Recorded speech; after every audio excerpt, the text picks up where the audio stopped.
जब आप प्रत्याशी थे तो आपके घर आने के क्रम में गड्ढे पानी सब मिलते थे। अब आप विधायक बन गए हैं, सड़क कब तक बन जाएगी? ये रोड चालू नहीं हुआ था, चालू हम ही कराए। या घुसने के लिए लोग सोचता था। फिर ये विधायक जी गए थे मैकलुस्कीगंज में और वो क्षेत्र जो है वो पुतुल मुखिया का था, वहाँ तेजी किस्पोट्टा को डांट दिए, ये कैसे हो गया? मेरे विधानसभा में जितने भी थाना है, मैं थाना प्रभारियों से भी आपके चैनल से अवगत करा देना चाहता हूं कि मेरे विधानसभा में जो भी एप्लीकेंट लेकर जाएंगे उस पर तुरंत त्वरित कार्रवाई हो, उस पर एक्शन मूड में रहे, उसको घुमाने वाला चक्कर में मत लगाएं। मैं बहुत जल्द 12-13 थाना मेरा पड़ेगा, थाना प्रभारियों के साथ, डीएसपी के साथ, अंचल जो निरीक्षक होते हैं उनके साथ, सारे लोगों के साथ, प्रशासनिक पदाधिकारियों के साथ हम बैठक करेंगे और ये निर्देश जारी करेंगे कि हमारे लोग ज्यादातर जमीन से संबंधित होते हैं। सुदूर ग्रामीण क्षेत्र मैकलुस्कीगंज से भी आपसे लोग मिलने के लिए आते होंगे और जस्ट बगल से आपके इस कांके मोहल्ले से मोराबादी से भी लोग आते हैं। तो विधायक बनने के बाद क्या कुछ बदल गया, वो जानना चाहिए। तो मेरा वही दिनचर्या आज भी है। अभी सुबह से लगातार लोगों का आना जाना है, लोगों से मिलजुल रहे हैं और डायरेक्ट बात करने का मेरा तरीका रहा है। उग्रवाद प्रभावित क्षेत्र भी है आपका, आधा विधानसभा क्षेत्र। ये जो बढ़ता क्राइम है, इसको रोकने के लिए क्या कुछ किया जाना चाहिए? जोहार, नमस्कार।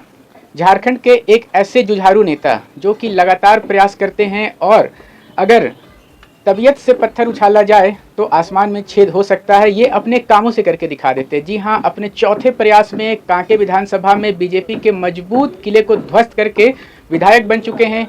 सबसे पहले तो विधायक जी, आपको हमारे चैनल और इंडियन जर्नलिस्ट एसोसिएशन की तरफ से बहुत बहुत बधाई। धन्यवाद भाई।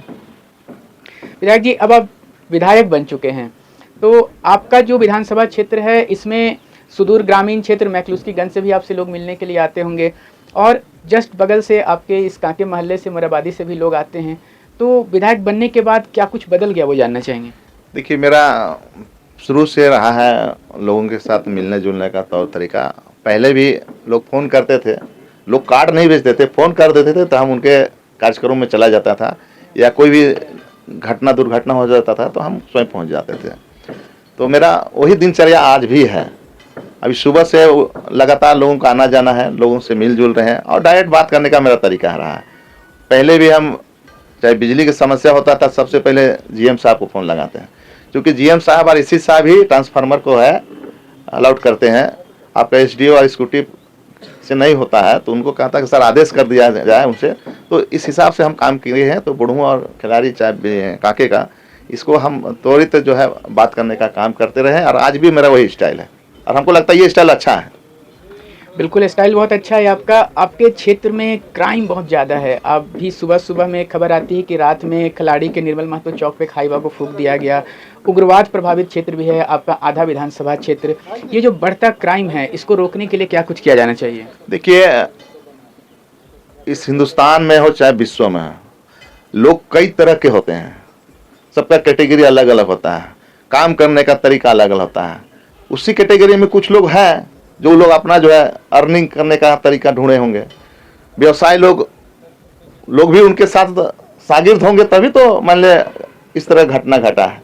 कोई अनायास नहीं हो जाता है, पूर्व से लोग उससे परिचित होंगे तभी इस तरह का घटना घटी है। और जहाँ तक चोरी डकैती और छेड़खानी का मामला है तो हर हाल में हमारी सरकार है, हेमंत जी की सरकार है। अभी जो साइबर के माध्यम से भी बहुत लोग पैसा निकासी लोग करते हैं, उस पर भी नियंत्रण है। हम लोग के डीजीपी साहब ने कल ही कहा कि इसके लिए हर तरह का व्यवस्था हम लोग कर रहे हैं और निश्चित रूप से सरकार गंभीर है इस विषय में।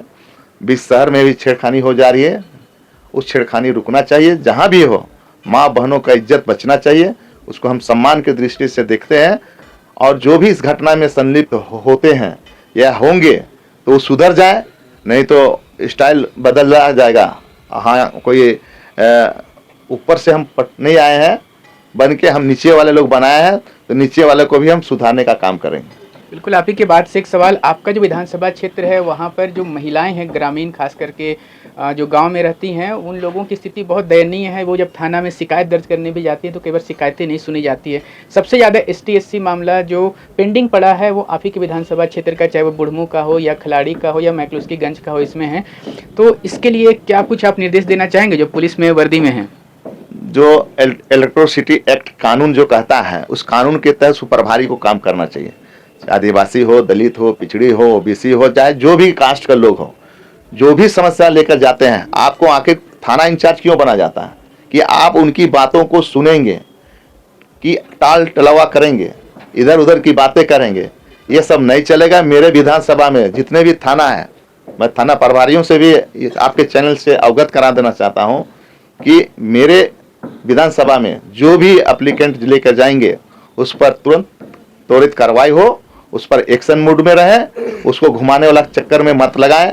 मैं बहुत जल्द 12-13 थाना मेरा पड़ेगा, थाना प्रभारियों के साथ, डीएसपी के साथ, अंचल जो निरीक्षक होते हैं उनके साथ, सारे लोगों के साथ, प्रशासनिक पदाधिकारियों के साथ हम बैठक करेंगे और ये निर्देश जारी करेंगे कि हमारे लोग ज़्यादातर ज़मीन से संबंधित होते हैं, ज़्यादातर पारिवारिक लड़ाई से संबंधित होते हैं, ज़्यादातर छेड़खानी से संबंधित होते हैं। तो इस सारी समस्या का निदान जल्द से जल्द हो, लोग भटके नहीं, अब भटकाने का काम न करें। यही आपके चैनल से माध्यम से थाना प्रभारियों को मैं सुझाव देना चाहता हूँ।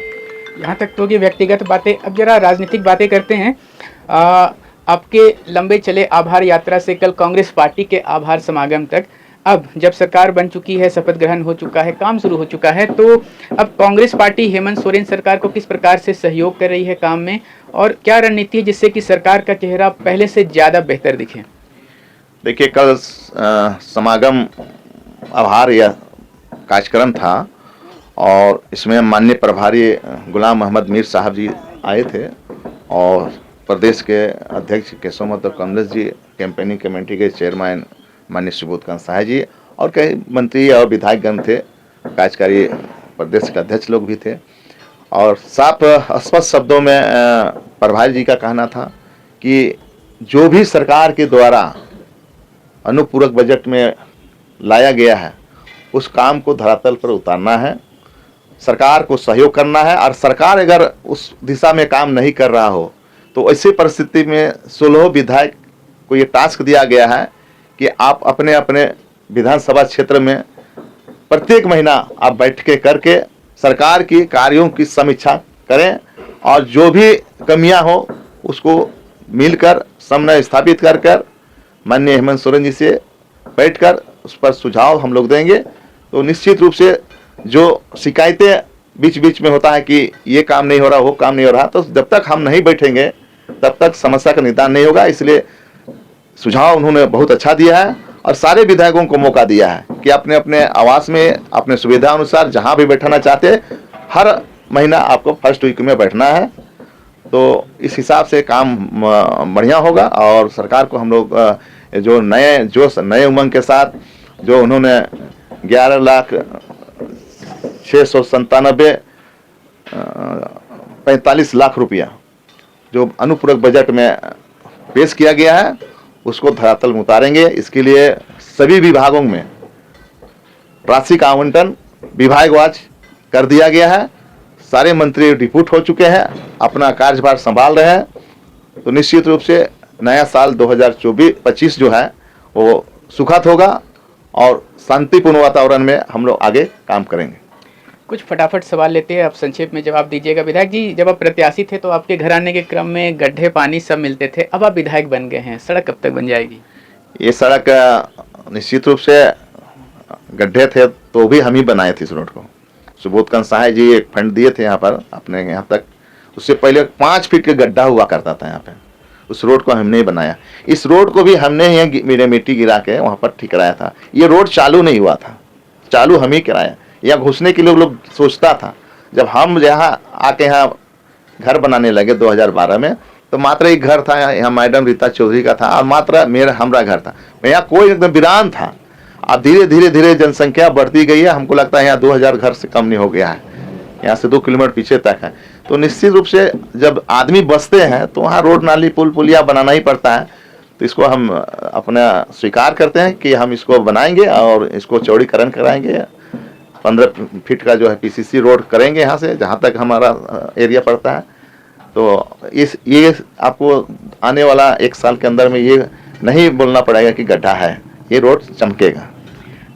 आपका जो विधानसभा क्षेत्र में प्रखंड और अंचल कार्यालय है वहाँ पर काम हो और भ्रष्टाचार कम से कम हो जाए या समाप्ति की ओर जाए, उसके लिए क्या कुछ करना चाहेंगे? तीनों ब्लॉक के वीडियो सीओ का हमने कहा कि पूर्व में आप लोग क्या किए हैं उस पर हम नहीं जाएंगे, जो हम जब से विधायक बने हैं इस पीरियड में हम जो कहेंगे वो आप हमारे हिसाब से चलना होगा। कौन लोग दलाल बसा के रखे हैं, कौन लोग रिश्वत लेने के लिए एजेंट छोड़ के रखे हैं, ये सब बंद होना चाहिए। हमने कहा कि आप तमाम ब्लॉक पदाधिकारियों के साथ, प्रशासनिक पदाधिकारियों के साथ एक हमारी बैठक होगी, उसके लिए हम दिन तय करेंगे बहुत जल्द 14 जनवरी के बाद। और उसके बाद हम जनता दरबार भी लगाएंगे। जनता दरबार लगाएंगे तो बहुत सारी समस्या लेकर लोग आएंगे और वहीं पर हम जो समस्या का समाधान होने लायक रहेगा तो वहीं पर जो है ऑन द स्पॉट जो है पर विभाग वाइज उसका समाधान करेंगे।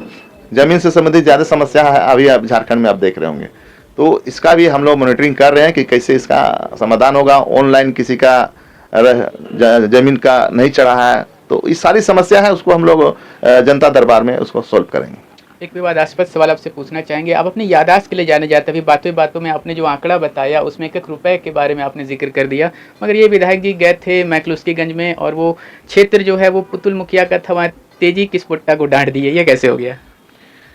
ये आपने देखा होगा कि हम आभार यात्रा में निकले हुए थे, एक स्कूल है उसी पर, स्कूल में के पीछे में आदिवासी लोग, गंजू लोग रहते हैं। आज तक आज़ादी के बाद से आज तक सरकारी योजना वहाँ नहीं दिया गया।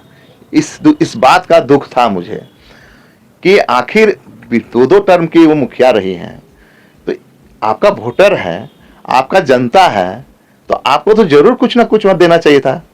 इसीलिए ना 74वें या 73वें संविधान संशोधन करके जो है राजीव गांधी और इंदिरा गांधी जी ने इस पर काम किया था, ग्राम पंचायत पर। पंचायत को अधिकार और देने का काम राजीव गांधी ने किए थे। महात्मा गांधी जी का सोच था कि ग्राम सभा के माध्यम से ग्राम सभा को मजबूत करना है। जब आप एक प्रतिनिधि आप वहाँ हैं ऑलरेडी, तो शुरुआत तो आपसे होता है ना, मुखिया से होता विकास का काम। तो लोगों ने शिकायत किया तो हमने फोन से तुरंत बात किया वीडियो साहब को, पुतुल जी को मैं कहा कि आज तक क्यों आपने नहीं दिया है काम, आपको देना चाहिए था, और नहीं दिए तो नेक्स्ट बार दीजिए। तो उन्होंने कहा हमारा बाप का घर से थोड़ी जाता है, जो नहीं देंगे तो नहीं जाता है तो आप दीजिए, यही बात लेके उनको कहे थे। फिर बोले थे आके एक बार मिलिए, फिर बोले कि ब्लॉक में आकर रुकिए हम आ रहे हैं, तब तक वो लोग तो निकल गई। उसके बाद हम लोग धान का वितरण किए थे। तो डांटने का बात नहीं था, इसमें हम जानकारी लेना चाह रहे थे, अगर दी होती तो बोलती, इसी पर बात कर रहे थे। बिल्कुल बिल्कुल। और अंत में खिलाड़ी और बुढ़मू और ये जो जनता है कांके विधानसभा की, उन सारे को आपके तरफ से कोई एक विशेष संदेश संक्षेप में? सारे लोगों को मैं आने वाला साल 2025 सुखद हो, समृद्ध हो, शांति हो, आपस में भाईचारगी के साथ रहे, सभी प्रेम के साथ रहे। आने वाला 25 दिसंबर एक क्रिसमस का पर्व आ रहा है, मकर संक्रांति 14 जनवरी को, जिस दिन मेरा जन्मदिन भी है सर्टिफिकेट्स के आधार पर। तो दिन अच्छा होए, सबके लिए शुभ होए और सभी लोग बड़ा प्रेम से रहे, किसी प्रकार का जाति पाति धर्म समुदाय से ऊपर उठकर इस राज्य को हम लोग कैसे आगे बढ़ाएंगे, इस पर चिंता और मंथन करना चाहिए, चाहे पक्ष हो चाहे विपक्ष हो। इस राज्य को समृद्ध बनाने का संकल्प लें, यही मेरी आज का शुभकामना। धन्यवाद। तो ये है कांके विधायक सुरेश बैठा जी। इरादा स्पष्ट है, यादाश्त मजबूत है और संदेश साफ है कि बदलनी है कांके की तस्वीर। अब तक जो भी हुआ है वो हो चुका, मगर अब जाति धर्म से ऊपर उठकर विकास की नई गाथा लिखने को तैयार हैं। बने रहे ऐसे नवीनतम ताजा अपडेट्स के लिए हमारे संग। कैमरा के पीछे से मेरे सहयोगी युगल किशोर भगत के साथ मैं जगत पिंटू रांची।